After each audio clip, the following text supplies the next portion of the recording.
Today, to put all of this in context, it was just March of last year that we began Operation Lone Star to respond to the disaster that existed at that particular moment in time.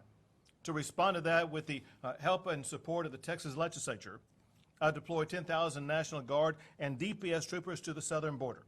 They have apprehended more than 200,000 migrants so far. They've arrested more than 11,000, including cartel members, drug smugglers, and cop killers. And of course, they have seized more fentanyl that is enough to kill every man, woman, and child in Texas. And Texas, unlike any state in the history of our country, we have already begun to build our own border wall, securing our state and securing our country. But with the ending of Title 42 expulsions, more must be done.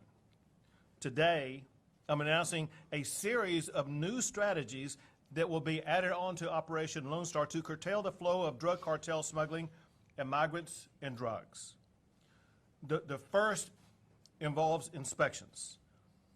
A zero-tolerance policy for unsafe vehicles for smuggling migrants across the border is being implemented immediately. Cartels use vehicles, many of them dangerous commercial trucks, to smuggle immigrants, deadly fentanyl, and other illegal cargo into Texas and onto our roadways. Effective immediately, the Texas Department of Public Safety will conduct enhanced safety inspections of vehicles as they cross the international points of entry into Texas. Now, I know in advance this is going to dramatically slow traffic from Mexico into Texas. It is a byproduct of cartels crossing the border from Mexico into Texas. And at this time, I'm going to sign my directive to Colonel McCraw, the Director of the Texas Department of Public Safety.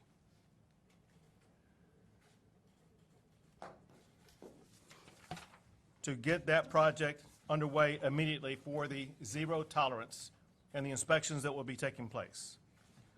Second, to help local officials whose communities are being overwhelmed by hordes of illegal immigrants who are being dropped off by the Biden administration, Texas is providing charter buses to send these illegal immigrants who have been dropped off by the Biden administration to Washington, D.C.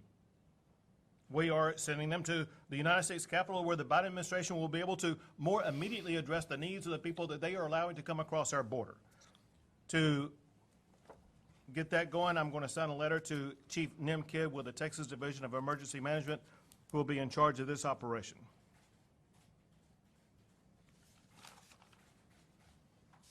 Together, and to recap on these, what Colonel McCraw is charged to do is, in this letter, I say that I hereby direct the Texas Department of Public Safety to conduct enhanced safety inspections of vehicles as they cross international points of entry into Texas.